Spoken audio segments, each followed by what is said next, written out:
Buenas tardes, distinguidos asistentes. Mi nombre es Xochitl Guadalupe Cruz López, tengo 10 años de edad y vengo desde San Cristóbal de las Casas, Chiapas, México. Good evening, distinguished audience. My name is Xochitl Cruz López. I come from San Cristóbal de las Casas, Chiapas, México. And agradezco infinitamente la invitación que me hicieron los organizadores de este grandioso evento. I really thank the organization of this great event for giving me the opportunity to speak today. Cuando era pequeña no sabía que me gustaba la ciencia. Descubrí mi gusto por la ciencia gracias a mis padres, ya que me impulsaron a participar en un programa donde nos alientan a encontrar nuestras aptitudes sobresalientes. Pauta, programa Adopte un Talento, impulsada por la Universidad Nacional Autónoma de México. When I was a little girl, I didn't know that I liked science, and I discovered my love for science through my family, which encouraged me to go on Pauta, which is a program to find your talents, endorsed by the State University of Mexico.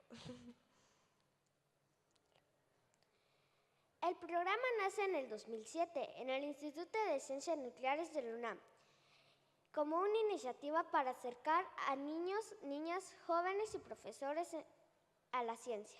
En Chiapas y México lleva más de 10 años.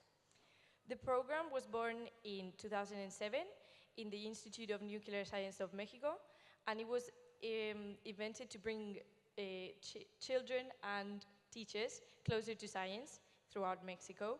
And in Chiapas and Mexico, it's been there for more than 10 years. Pauta es una organización civil que permite a niños, niñas, jóvenes y profesores a encontrar sus aptitudes sobresalientes en la ciencia. Pauta is a non-governmental, it's a group of specialists that helps children and teachers and young people especially find their scientific aptitudes and skills. En el programa me han permitido estar durante más de 5 años. He aprendido muchas cosas, como observar, hacerme preguntas, hacer hipótesis, comprobarlas o refutarlas, tomar datos y analizarlos y hacer mis conclusiones mediante proyectos con impacto social. I have had the opportunity to be in Pauta for more than 5 years, and I have learned many things, such as observing, making questions, making my own hypotheses, and refuting them or proving them, taking data, and making my own conclusions in my projects. Gracias al programa he participado en varias ferias, tanto estatales como nacionales, y obteniendo varios reconocimientos. Thanks to the program, I have had the opportunity to go to some fairs, regional and statewide, and I have obtained some recognitions and prizes. Gracias al programa donde voy, he participado en varios eventos como speaker, como el día de hoy que estoy aquí presente. Thanks to this program, I have had the opportunity to participate in some events as a speaker, such as today, where I'm here today speaking to you. Mi primera experiencia tenía 5 años y me encontraba en tercero de preescolar. Se trató sobre los perros, principalmente sobre el perro mexicano, el xoloscuincle. My first project was realized when I was only 5 years old, and it was about dogs, especially the Xoloscuincle. The Mexican dog. Mi segundo proyecto se llamó La esencia de Xochitl. Tenía 6 años. Me encontraba en primero de primaria. Este proyecto se trató de extraer el aroma de las flores para hacer un perfume que no irritara la piel mediante un proceso de destilación hecho en casa. My second project, called The Essence of Xochitl, was realized when I was 6 years old, and I extracted the essence of some flowers to create a perfume that didn't irritate skin.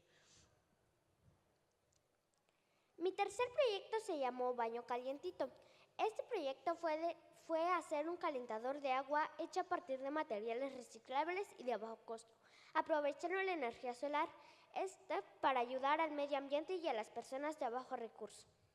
My third project was called Hot Bath, and I created a heater with recycled materials and of low cost, and using solar energy and natural resources. Este proyecto tiene una segunda fase, que lo trabajé con el doctor Naim Farrera de la Universidad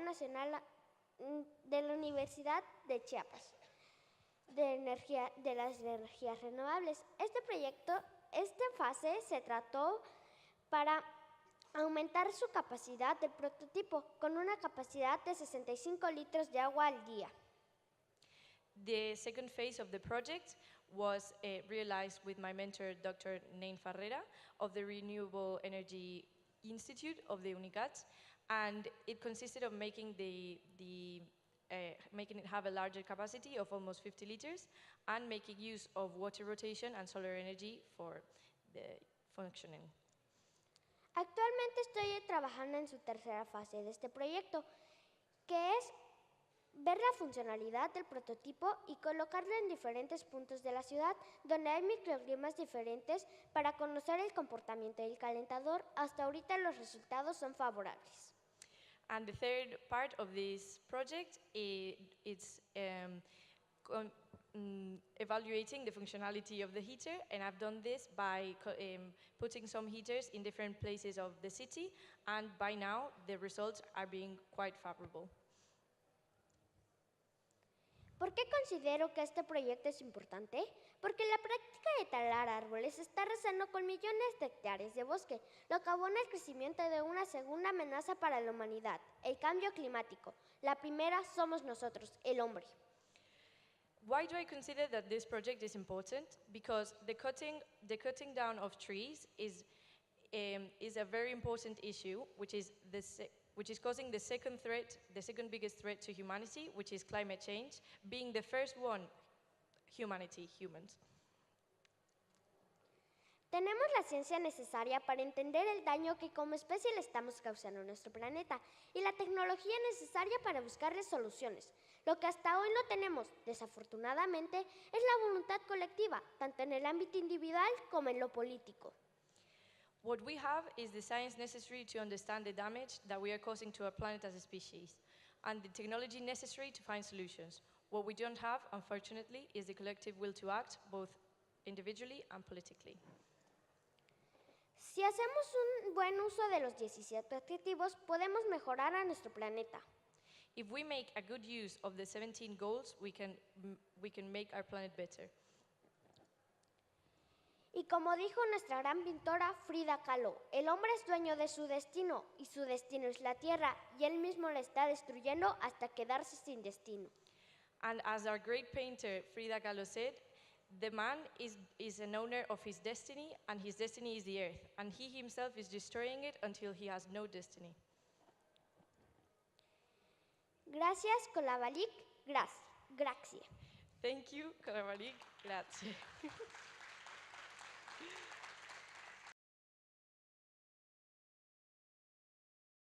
How are you all doing today? Let me hear you. My name is Rocky Dhawan. I'm from Ghana. I'm a musician. And at the same time, too, I'm involved in social causes. And one of the most amazing things that happened, being here and being part of this incredible gathering that is talking about innovation, cultures, bringing people together, and how all of us, too, can be able to pool our resources and our ideas together to aspire to something bigger. I felt that as an artist, this was also a place for me. First of all, as a musician, I see food system in a different way. The food system, production of food, markets, communicating, creating infrastructure to transport food from where it's produced, to nutrition, All of that I see tied into a bigger system, a system of humanity. So the human element for me is very integral to all the ideas that we're talking about. And I feel that when we talk about the human element, we can also ignore the role of culture, because food is tradition. Food is culture. Food is where we all gather together. Through food, communities were created. Societies were the spark for many societies that has created this modern society, all started around food. So when we speak of food, we have to take culture into consideration. And I've been here too and hearing a lot of conversations too about Africa, the mother continent. I feel that when we talk about Africa too, the concept of food as part of our culture need to be recognized. So when it comes to innovation, when it comes to creating new paradigms, when it comes to us thinking outside the box, and also addressing the challenges of our time, global warming, population pressure, issues with policy when it comes to trying to create a good distribution system to really be able to bring nutrition and food to people, I think culture has a place. When we are talking about also trying to inspire a generation of people to understand that when we talk of food system, we can also ignore people's responsibility to planting trees, protecting the waters, making sure that the environments, the ground, the soil, that is important for us to be able to sustain agriculture and sustain life on earth. All this are tied into how we perceive ourselves and we perceive our connection to the land and other people. And this is culture. So for us to look into the future and for us to be able to create new structures, when we go back, human society has been able to, over the years, thousands of years, interactions, there's been R&D, research and development of various ideas that are integrated and ingrained in cultures. So when we talk about the way forward, sometimes the way forward is looking backwards.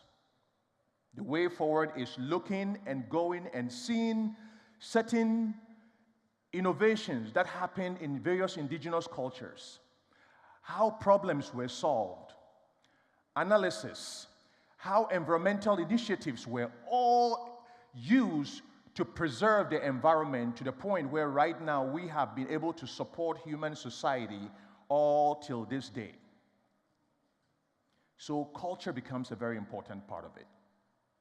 And of course, when it comes to culture, as a musician, another expansion of culture too is music and arts. Coming here, I had the opportunity of performing at the opening ceremony. This is a gathering of people to come and speak about the future, how we innovate food systems. But the role of music to sing and connect all of us and repurpose all of us towards that ideal was a very important factor. This is because the human element is critical. But when we talk about human element, innovation, and driving change, we can also ignore the power of people and the power of young people to drive that change. So Africa being the young continent, Africa is going to be also very critical when it comes to pushing the agenda when it comes to global development.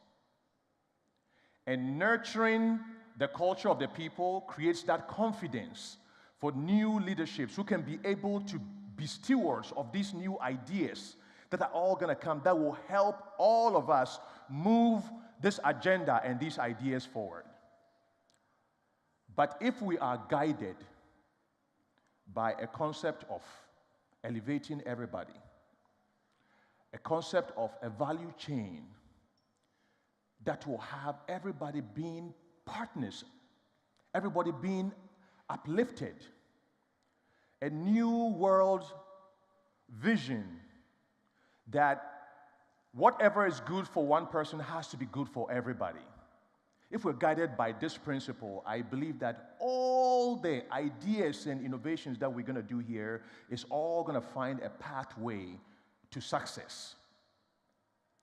So it is with great honor that I come here and I get opportunity to speak to you, because my role is the role of a connector. My role is to create partnership, bring people together, forge cultural collaborations, cultural exchange, cultural pride.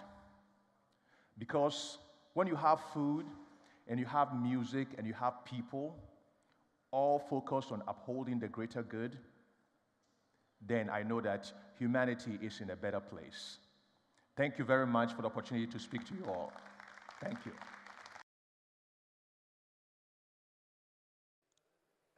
I'm going to find where I am here. All right, we're in the right place.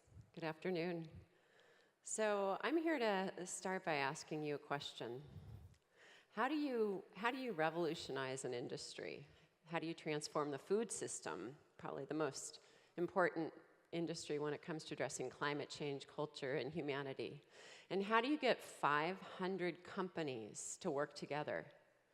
We're talking a lot about bringing people together and collaborating, and I want to talk to you about that collaboration in action and what's actually happening in the ground in the United States that's transformative, and the bridges that we need to build to continue to improve the work we're doing on our food system globally. So we have, at this point, 500 companies in OSC Squared working together. 500 since we started this work. 500 companies addressing climate change. 500 companies working together to address packaging and transform it from a massive trash problem to earth-digestible nutrients. 500 companies working together to figure out how to treat each other differently, treat each other better through looking at diversity with a new lens in the food system. And so we're here to invite you to start to build bridges and work with us, because we have a lot to learn. We cannot pretend that in the US we know very much. We're pretty behind in our thinking. And I think we have things to share too.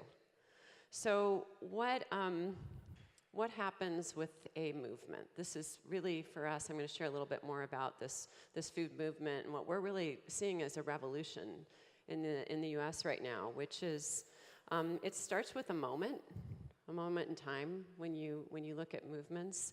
And that moment often creates shifts in the way we treat each other and work together in new connections. And so that moment for us was in July of 2012 on a warm afternoon in Piedmont, the other Piedmont, California.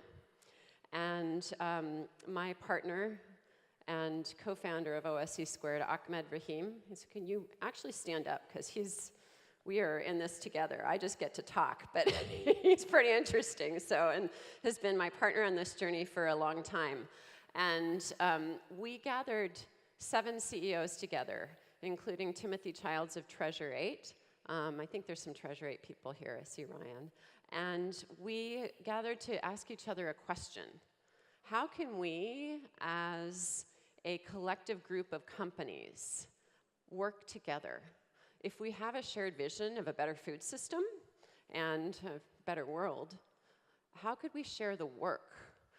And we know that deeply collaborative work, we talk about collaboration a lot, but we know it's really hard, it's complicated, it's messy, it's tough. And so we wondered if we could start with one step. And when we looked around, we realized most of the companies that we were in community with were organic already. We were working hard on building resilient supply chains with fair labor practices. Yet there was a really big elephant in the room. And that's something we've been talking about and hearing about through this whole show, which is we have a massive trash problem with our packaging. We have high integrity ingredients, yet our packaging goes straight to landfill. In particular, I'm talking about the flexible film packages that you might see from bars and pouches out there, and lidding materials. And so we recognize how incredibly stupid we've been, in the US in particular, but globally in terms of how we make our food and how we package it. And in waking up to this, we started to attack the problem and form a collaborative. And we recognized that NUMI Tea was working on the same issues and problems with their packaging as Alter Eco, and they were working alone in silos. And so we started to apply their work and look at others. And our small group grew into a much larger group. And we continued to see these pictures, which you have seen everywhere, and recognizing that a lot of it was flexible film because there is nowhere for it to go. There's no recycling system for it. And so we started to work on the idea of compostable. And while we test many hypotheses, we continue to come back to it. Because what does it do? We shift our reliance from petroleum to plants at a macro level. And so we've been working on all kinds of things, and what's been great is seeing real live invitations from companies like NUMI, Alter Eco, Regrained, and others that are starting to come out now to invite all of us to get out of trash and into compostable packaging, not as their competitive advantage, but as an invitation and industry imperative. And so as we've worked, we now, this is kind of a fun little note, we've had all kinds of fun explaining this and sharing this and starting to build this movement. Because we know that packaging, as we've heard our partners who we work with now, we have over 25 companies and a network of packaging partners. And we've heard a lot of comments that there's nothing like OSC squared packaging and our collaboration in the industry since the dawn of petroleum and plastic. Because at that time, with plastic, over 60 years ago, I think we started making it, we developed this over-engineered super package that never goes away. And now we're working to develop and actively test elegantly light, earth-digestible packaging that stays there and works as long as we need it to, only. So we now have, here's some examples of companies, and what's been great is we failed a lot. And it is hard to innovate on something that is a massive infrastructure. But we're not only seeing small companies, but larger companies starting to come to the table with us, like Ben & Jerry's and Lumber Grace and Amy's and Patagonia, actively testing and learning. And we know what their launch cycles are, and we are sharing an open source way together on packaging. So what am I proposing? What are kind of next steps? We have a vision, and I'll share that vision. I think I'll share it right here. It's back here. We formed it basically, and we continue to maintain the vision of removing petroleum-based plastic from landfill by developing compostable infrastructure. And we have 3 work streams. We've been working for a long time, but there are 3 streams that we're working on. One is this year we'll be developing, we have 6 different new compostable structures, pouches. And the great news is that technology has accelerated rapidly in the last 6 months, so we have new innovations to look at. And a large part of that is because of the commitments in Europe and with large CPG, starting to wake up the packaging industry more. And the other piece that we are addressing is working with stakeholders that haven't been at the table before, like the waste managers.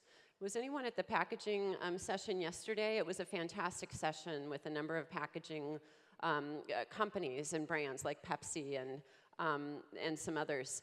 And they were talking about some great progress, but the waste managers weren't at the table. The certifiers weren't there.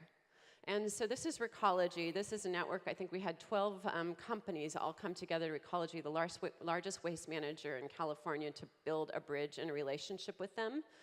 And they commented that they've been around for 20 years composting. They're the largest composter, I believe, in the US, one of them.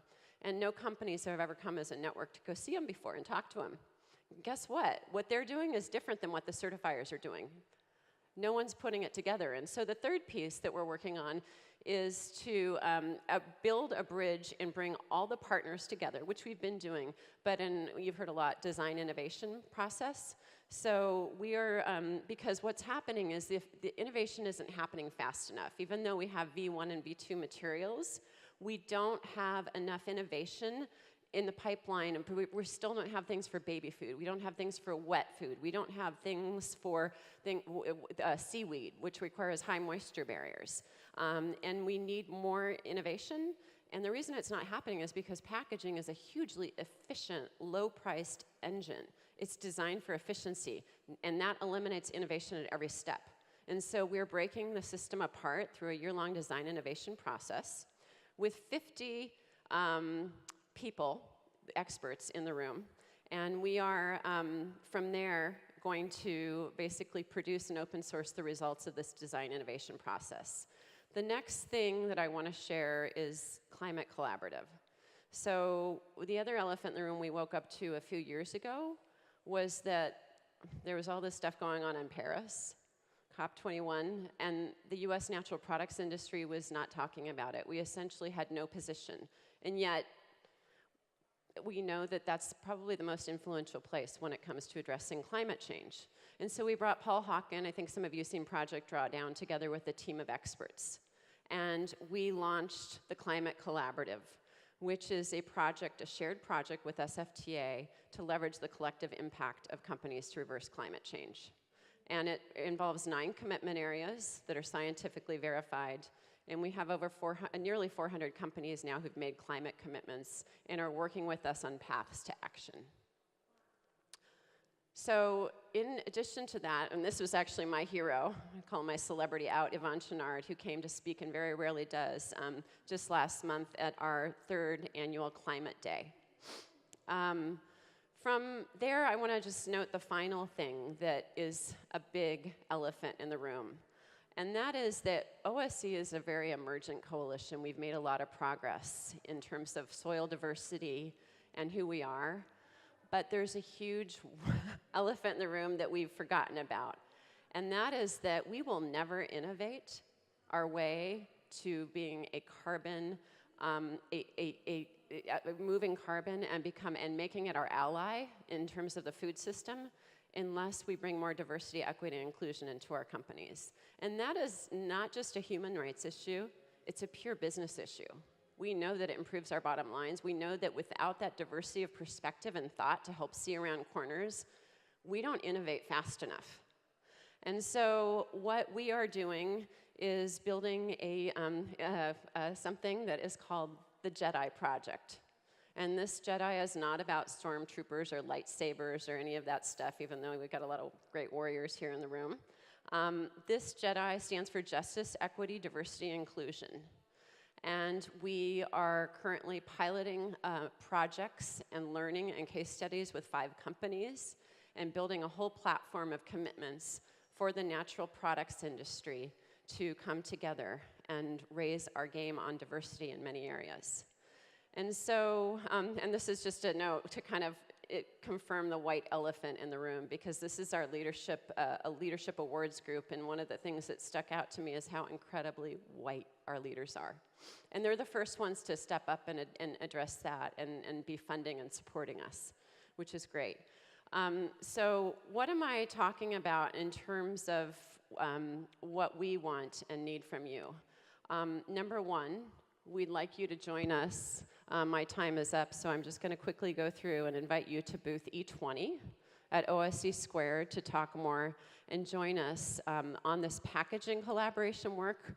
We need global thinking at the table to design innovate to the next level in open source. To invite you to make climate commitments with us at climatecollaborative.com. It is free, and you will get so much value out of it. Third is to explore building the OSC model in other countries. It is working. It is working so well in the US, and we'd like to see this model of bringing CEOs and leaders together to truly address seismic change in other places. And finally, to share your learnings and case studies and work on diversity. And we will share back with all of you. So thank you.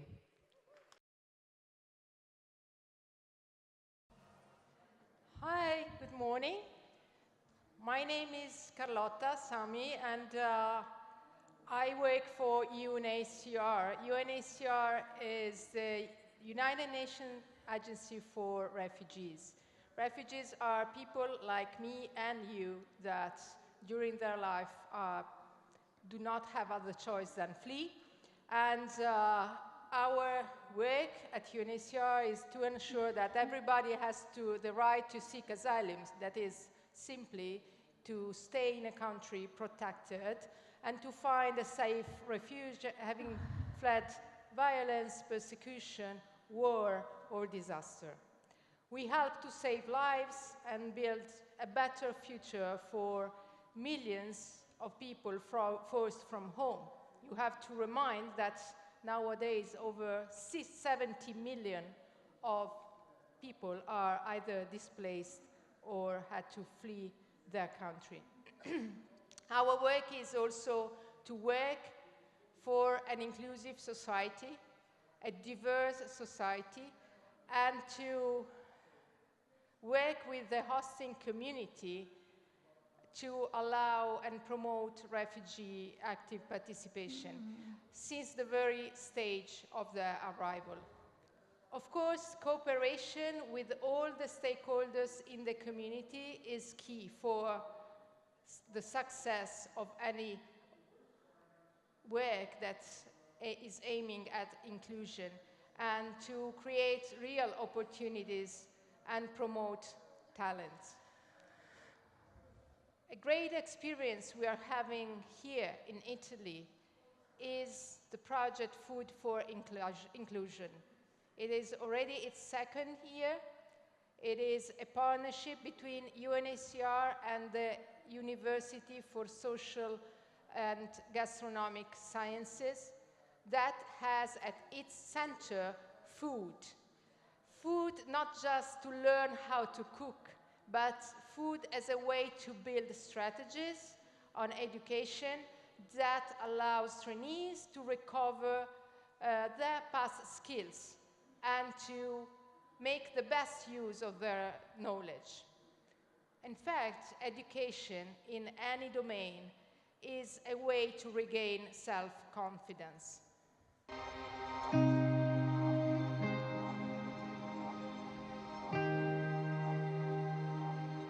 C'è un lavoro di interazione molto importante. Non è solo il lavoro nostro, ma anche quello che loro donano a noi per capire bene questo elemento di interazione.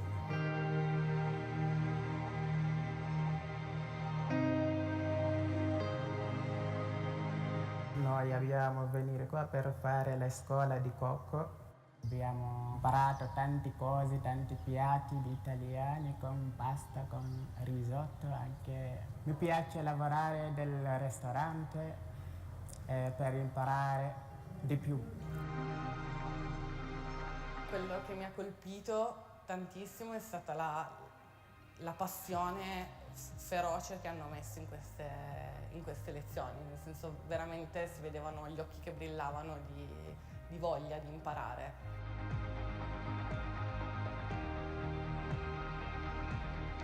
Aumentare, direi, il potere collante del cibo in termini di lavoro per il futuro, in termini di opportunità e in termini anche di convivialità.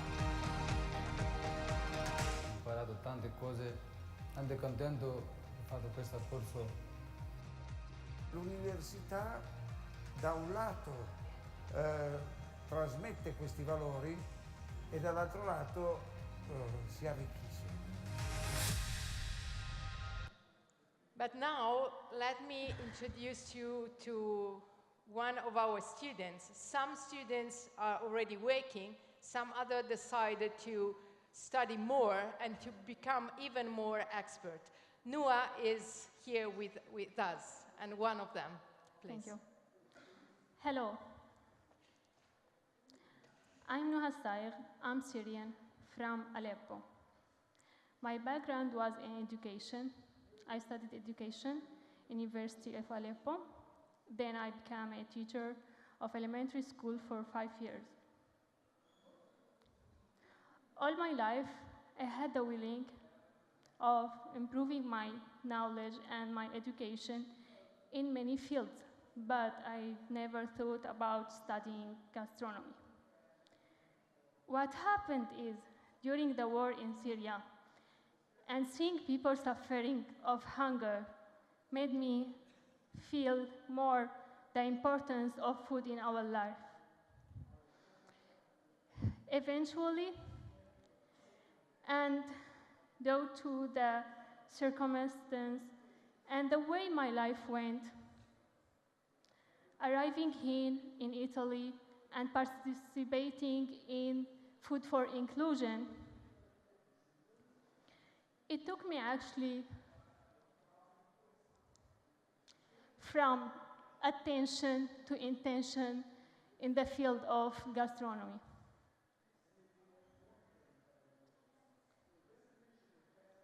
It made me think that I really would like to study gastronomy and more and more.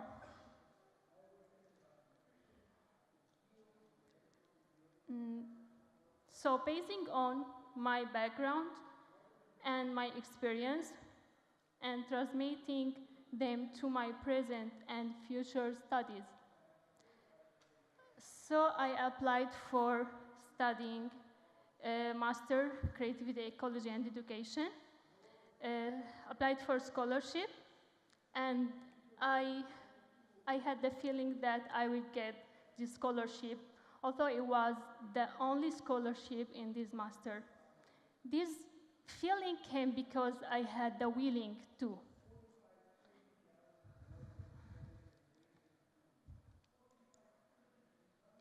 So how we approach education?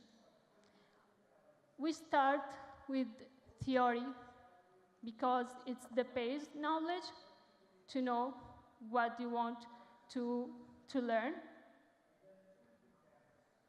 Then we practice this knowledge in our life fields. Like traveling to other countries to explore different cultures, because food expresses in the simplest way our beliefs, our backgrounds, and our environment. Food narrates our lifestyle, our religions, our societies. Food talks about our history and our present situation. We can say that food is culture and identity. Here we are in Megotama. It is a Japanese cooking school. This was in our study trip to Japan, which organized by the University of Gastronomic Sciences and the Genius Education Network, in aim to exchange our knowledge and our cultures to learn from, to reach and enrich.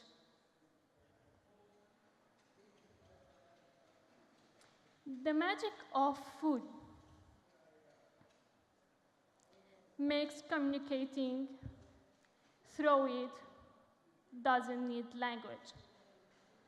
Tang refers to language, so everyone speaks its own language. Tang also is a part of our perception to get in touch with the culture and the flavor of the others. Actually, I examined this idea when I did a performance in the university of Palenzo. And I think it's the best place to do this performance because it's international university. So people come from all the world to study there, the gastronomy.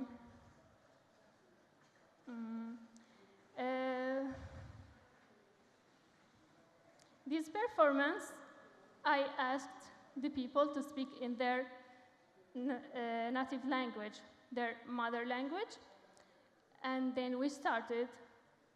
During the performance, I was speaking only in my own language, which is Arabic, and that's crazy because the communication was easy, although we have different languages, but also the atmosphere was really warm and kind of fun. For those preparatives, food gathers people into warm atmosphere, since we have the same perspective of what food means. Food is need, but also it's pleasure. Food has the ability to collect different cultures around the same table. It is in my home in Bra. So we are really from different countries and from different cultures, but you can see how can food collect all those people in a really warm atmosphere. Since I arrived in Palenzo, I changed my food habits. How I did, I didn't change my dishes, like traditional dishes, but I changed the products. So I started to use local products from Italy and from the zone when I'm living in. And it came up with a really different flavor, but I think it's the best because our body also adapts the place that we are in. Why it's better? It's actually tasty. It's more nutritious, cheaper, and it reduces that image that transport could cause for the environment, as it's important to support the local producers and the environment. Overall, it's the way to evolve into the new society and new cultures. Thank you.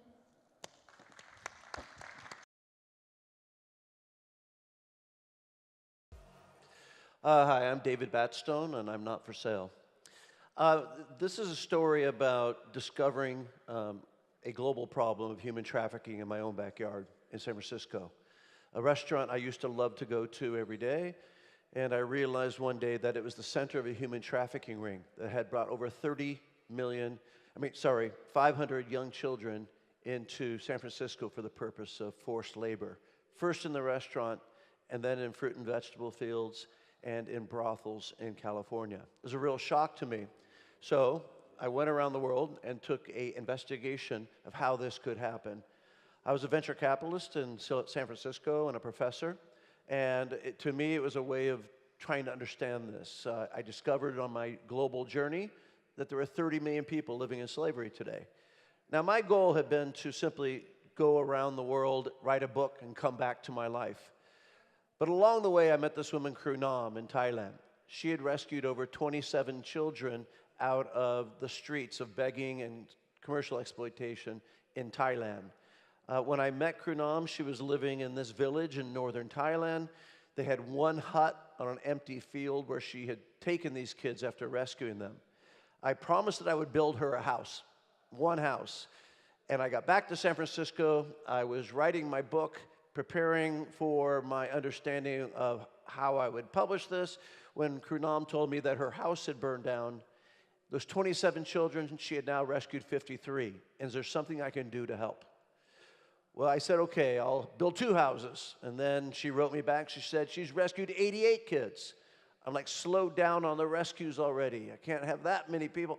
So I start an organization called Not for Sale so that we could build a village in northern Thailand.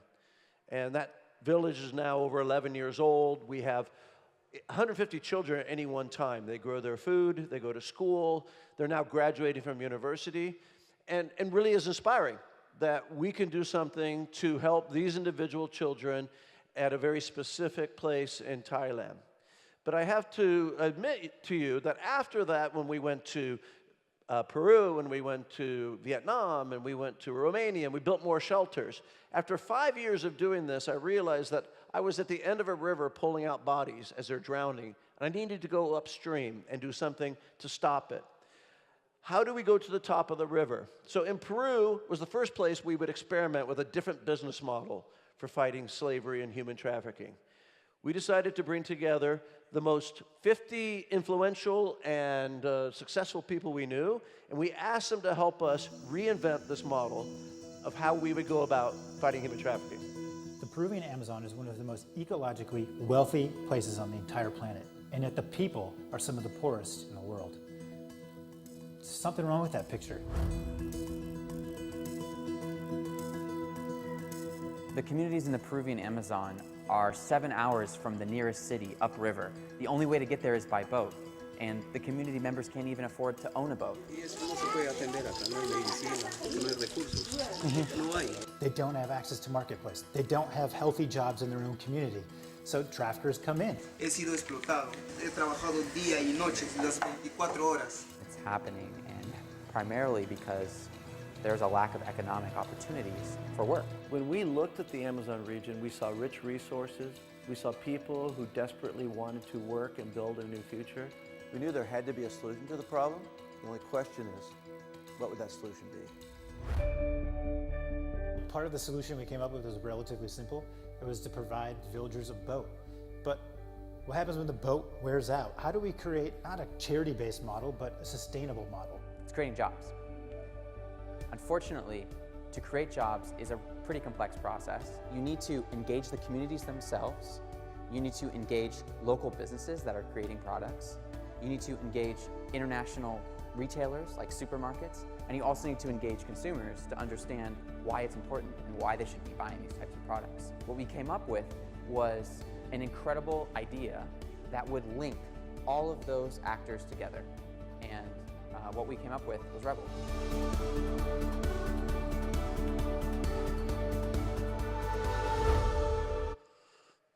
So Monday morning you wake up and you're going to start a beverage company. What do? It's not my background. Well, if I was in social work or in traditional, conventional economic development, I find a great social worker, an economic specialist. But in this case, I did what I did in Silicon Valley. I went out and found the brightest and most successful mixologist that I could find. And that was Paul Hawkins' son, Paolo Hawken. And we began a beverage called Rebel. Roots, extract, bark, berry, leaves.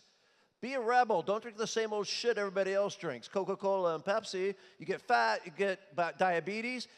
Drink something that gives you health, wellness, and is good for the planet.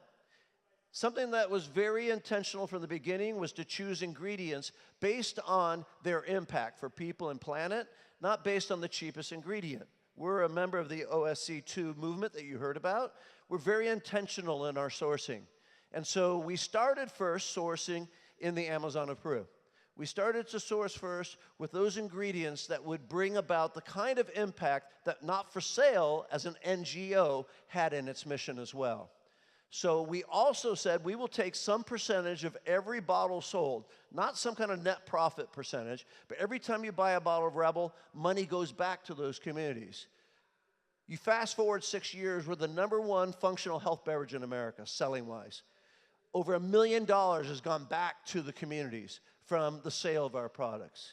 We now source in 39 countries, not just the Amazon, but in 39 countries. We're not only helping one tribe with matcha or maca, we are in 30,000 villages, families, right? That's almost 150,000 people being directly impacted every day for dignity because we're sourcing in a different way. To me, that's more scalable than an NGO. But when an NGO and a business work together, imagine the things we can achieve for the goals that we want to see happen. So from that moment, we went forward and we began to look, are we really just kind of pretending that we have a marketing story, or do we have real impact? We go back regularly to those villages in the Amazon and to our other villages, and we see the schools that the kids are going to now that are being built because of Rebel. We see the water systems that are in place because of Rebel. So it's goodness for you as a consumer, right? No sugarcane sugar, everything natural, organic, super herbs, adaptogenics, goodness for you, but goodness for the world. So on a recent visit to the Amazon a year and a half ago, one of my directors said, hey, come over here, I'm going to show you this. And they showed me a shoe that looked like a beat-up Tom's shoes, like a Vans. And I said, well, how did you make this? He goes, you see that cotton growing in the tree? It's not artificial cotton that grows in the ground, the white cotton. This was wild cotton in 13 colors. Look at that cotton. And this tree over here, you can scrape it, and natural rubber comes out. And I said, oh my gosh, this is amazing. Well, let's have a shoe company. Let's make a shoe company together. And that was the beginning of Z Shoes. Another one of our companies. We have 11 companies now that all have the same purpose of having a profitable business, but also source the materials, ingredients, the whole process, the whole supply chain is something that brings dignity back to the planet. So Z Shoes is a better idea. Most of us wear shoes today that have no story, except for the fact that in 3 generations, our shoes are going to be in a toxic dump somewhere. The shoes I have on today, they have a story. I can tell you the families that source this rubber. I can tell you where this cotton came from and who picked it. And my shoes are so vegan you could eat them. How about your shoes? What's your story? You see, I don't want to wear people's tragedy. I don't want to drink their suffering, and I don't want to trample on their dreams with my designer shoes. But you and I don't have to live in that world today.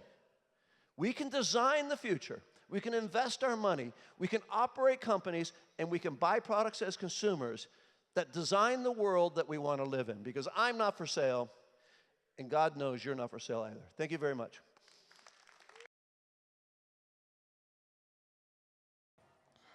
Great. So, hi, I'm Lucia Del Negro, and thanks for being here listening to this panel dedicated to discourse on the education on the SDGs. I'm here representing an institution, a non-profit entity called IVSI, the Institute for the Valorization of Daily Meat, Italian Daily Meat. So I'm here, why exactly? Because I'm here to present a project that has been co-created, engaging many different companies working within the daily meat sector at Italian level for diffusing a CSR strategy that could finally bring on board topics such as environmental and social sustainability, all the entrepreneurs, companies that are populating this sector. So let me show you the origin of this project. IVSI has been founded in 1985, so is a traditional institution that is working within this sector. And as you may imagine, is in touch with breeders, producers, transformation companies that are in this sector. And this is one of the most ancient productive sectors of the world, and especially at Italian level. Some of the productive traces of daily meat date back to the Roman times, in Italy at least, globally even during the ancient Egypt's empires.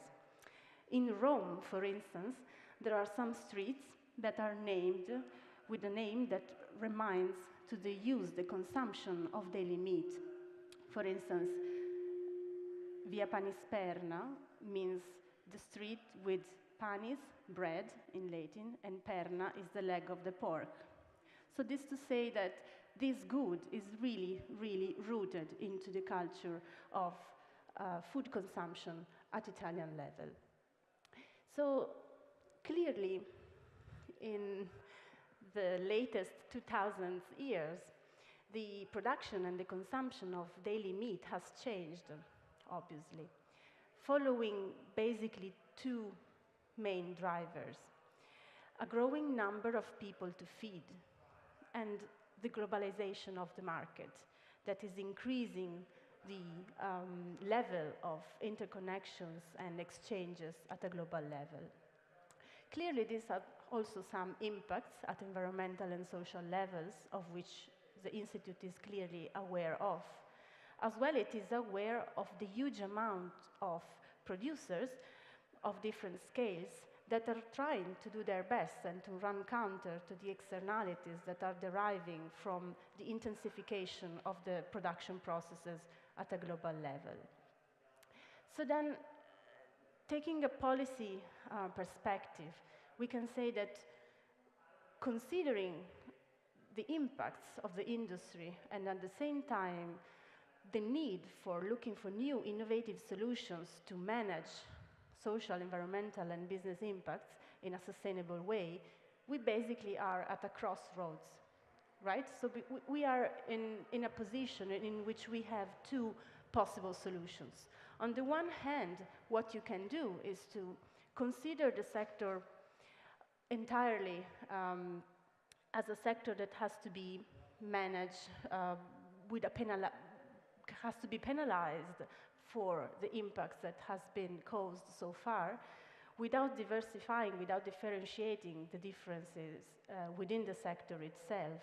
And this, as happened also in other sectors, will surely lead you to some resistance, lobbies, and activities at policy level for counterbalancing any policy that could increase the external costs of producing or consuming then for consumers' daily needs, with an increase in prices that will hit consumers, and probably the disappearance, eventually, in the long run, of small producers.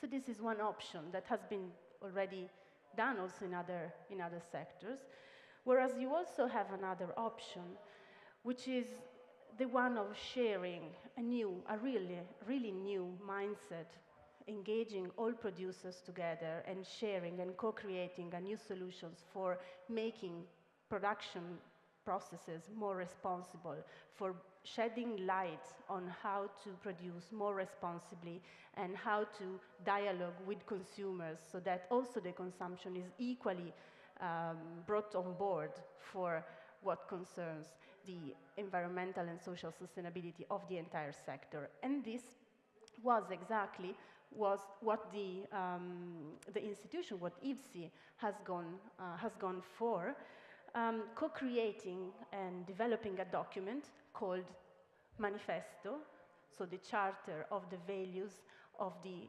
entire daily meat sector.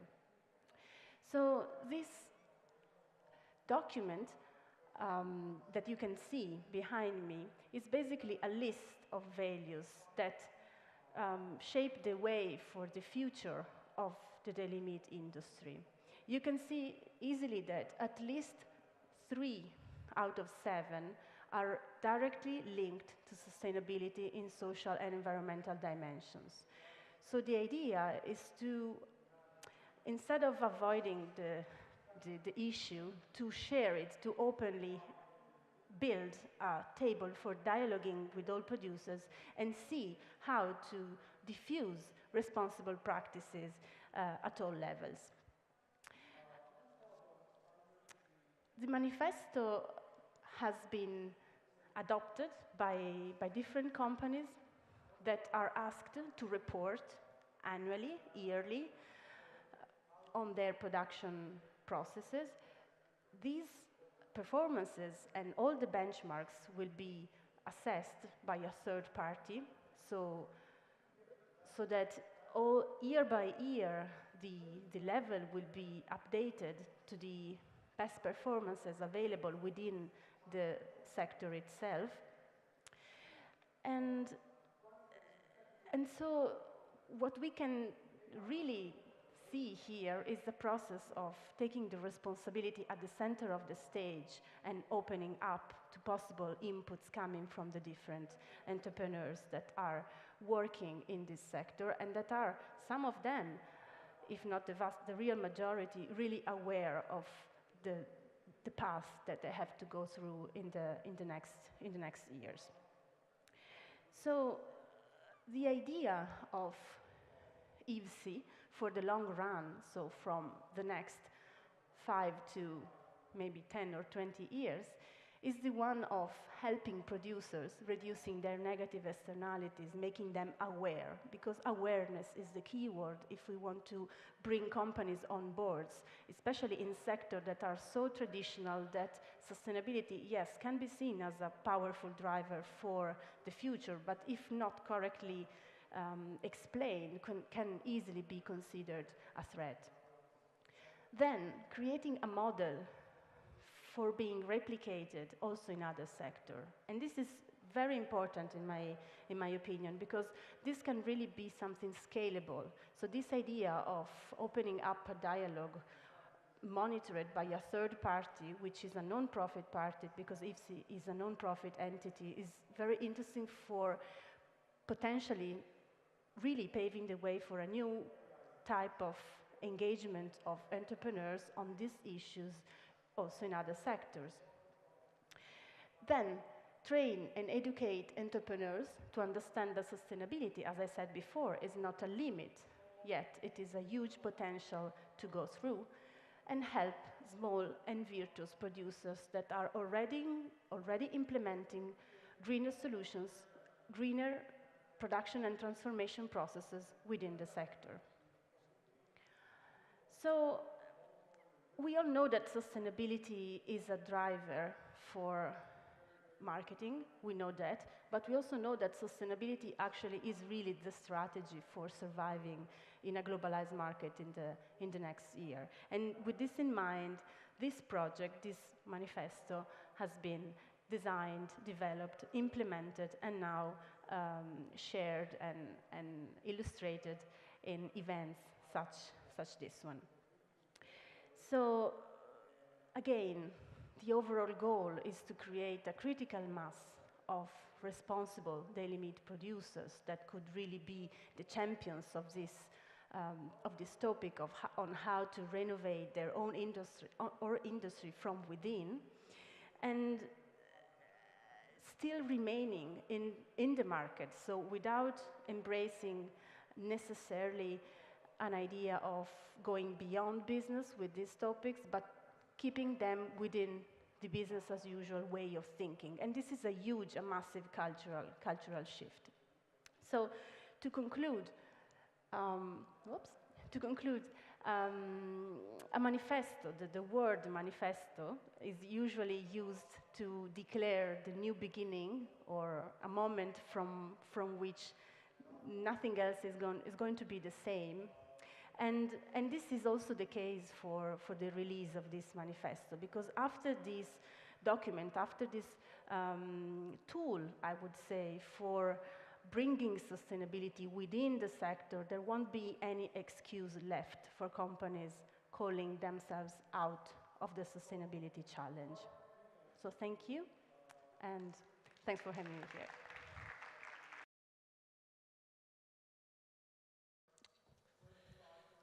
Hi, very nice to meet you. My name is Laura Maeranna, and my colleague here is Erika Petrillo. We are part of the curatorial team of the Broken Nature exhibition that is taking place right now at the Triennale of Milan.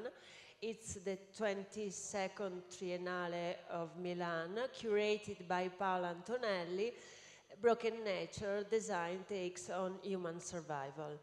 The exhibition opened on March 1st and will be on show until September 1st. And the reason why Laura and I are here today with you is because we want you to get a taste of what the exhibition is like. So in order to arouse your appetite, we are going to give you a presentation, a brief virtual tour into the exhibition. But more importantly, we invite you to visit the tiny version of Broken Nature that we have installed here at Seeds&Chips. So if you just go outside, you will see there is a tiny rendition of what is the bigger exhibition now on view at the Triennale. And why is this partnership actually taking place? Because there are so many themes that we are exploring with an exhibition that are actually also a big concern for Seeds&Chips. So there are many overlapping themes that made this partnership happen. Yeah, in fact, you see in this slide many icons that represent the variety of themes and focus that Broken Nature is trying to explore. The main idea of the exhibition is this idea of restorative design. Many of the bonds that humans have with nature have been broken, and the idea is that design can help to restore some of these bonds. The idea of nature that we are trying to present in Broken Nature is a very wide one. We don't think about the nature, we think about the nature itself, but also nature as a social and political environment. You can see here the beautiful entrance at the Triennale building of Broken Nature. The graphics are by Anna Kulacek, while the exhibition design is curated by Studio Folder and Matilde Cassani. And this is a view of the first room that you encounter as you approach the exhibition. The room historically is the impluvium of the Triennale, so it's the room in which rain was gathered in the past. And we have renamed the room Room of Change, because really the notion of change is the one with which we want the visitors to start their experience of the exhibition, because it's really important to acknowledge first and foremost what has been the impact of human activities on the environment, on the world. So the first work that you encounter as you approach the exhibition consists of these two videos where we have projected the so-called images of change. So images that have been taken by NASA with a satellite and that show the before and after of the same geographical area. And so the impact that the visitor experiences one of shock, is quite dramatic and theatrical. It's really immediate and beyond any possible doubt what the impact of human activity has been on the environment. And so this notion of change for us was really important because we wanted to kind of shock the visitor as he was approaching or she was approaching the exhibition, but we also wanted to refine such notion of change, because one of the goals of the exhibition is that of making the notion of climate change quite digestible, quite applicable to our daily life. And we reckon that images taken from above with satellites were difficult to deal with on a daily basis. So we tried to complement the work by NASA with a beautiful visual installation by the design studio Accurate, which has some studios here and some studios in New York. And we commissioned them the realization of these huge visual graphics that consist of 24 timelines. Each one is focusing on a certain theme. We go from solar and lunar eclipses to the acquisition of universal rights or political rights in different countries. And you can focus on each of these stripes and you can follow it, thereby appreciating how at different levels, geological, but also political and sociological, things change.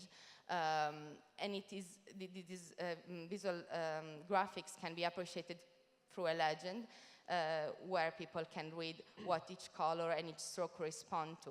And so it really requires time to be appreciated and digested. And so this is in a way complementing the work by NASA, which is instead is much more out there and immediate in its appreciation. You can see a little appetizer of this installation itself right here, but the exhibition in Triennale is composed by many other, of course, loans and commission. The Accurate installation, the Room of Change, it's one of our commission. The other three are the commission made by Sigil, Bird Song. We have All Streams by Forma Fantasma and Totems by Neri Oxman and the Mediated Matter Group at MIT. The idea of this commission, it's really important because it reflects the idea of broken nature. We talk about this idea of restorative design, but these ideas has a few pillars. One of these is this idea of long term. The other one is being aware that we are part of a complex system. So the commission that we are presenting and that I briefly show you here really represent this idea of long-term, because they are not projects that are made site-specifically for our exhibition, but comparing design to science, the idea is that a scientific project, a design project, needs to be explored in a long-term attitude. And the idea of complex system as well, it's very focused, like for instance in the commission realized by Sigil. And now I guess we are going to focus more specifically on the projects that are here at Seeds&Chips in order to facilitate your visit, hopefully later on. This is a water testing. It's a project by Arabeschi di Latte, and it's a very nice both installation and performance. I hope you will have the chance to taste the water of this water testing, because it's an idea of presenting water, such an important thing, in a way like a luxury product, and like something that we really have to take care of, and purifying the water through purifying the tip water through natural products. Yeah. Exactly. Of different kinds. So there are stones, there are herbs that filter water in different ways. Yeah. Another project that we have decided to bring here to Seeds&Chips is this beautiful book, Pig 05049, which was realized by a Dutch designer who had this brilliant idea, reflecting on all the possible ways in which the body of one single pig is used. And so by skimming through the book, you realize that actually the body of a pig that has been killed really permeate and infiltrate all the aspects of our life. So we discovered, reading this book, that parts of the body of a pig end up, for example, in the ink with which tattoos are made, or in the liquids that are used to make trains brake. So this obviously raises also a lot of questions around what is the value of being vegan or vegetarian, where the body of a pig actually branches out and pretty much is omnipresent in our lives. We have, I think, to go quite quickly through the other. We want to give you an idea of the exhibition at Triennale, hoping to see you there. This is another project that you can see at Seeds&Chips. And then here we have this beautiful wall text, the introduction of the exhibition at the Triennale di Milano, and then a few images that I simply... Yes, and we have no time, unfortunately, but really hope you will get the chance to visit us at Triennale. We are talking about fossils of the future. Maybe we can go very briefly to the slide before. Oh, yeah. Okay, we are talking about fossil of the future, reparation, replenishment, with installation like this Mars of Alex God, Sputnik on Anoana Hills. And we are talking about everyday life as well, because one of the main goals of the exhibition is to give to the visitor something to bring home, so a new attitude that could germinate in the real life of each of us. We are talking about systems and borders. So as Laura was mentioning before, the exhibition has also a very sociologically and politically enriched, informed angle. So what we are exploring in a part of the exhibition is the overlapping of the geological and the geographical and the climatical with the political. And we are also talking about empathy. We are talking about how important it is to go beyond the notion of human exceptionalism and to really try to think interspecies.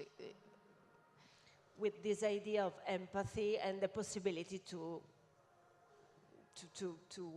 really fix many of the bonds that we've broken. This is another beautiful installation, the Great Animal Orchestra, that we realized in collaboration with the Fondation Cartier. And here is the beautiful website of Triennale. Exactly, because Broken Nature is an exhibition that has the ambition of going beyond the walls of Triennale. So we have a beautiful online platform, which we update almost on a weekly basis. We invite you to peruse not just the galleries at Triennale, but also our website.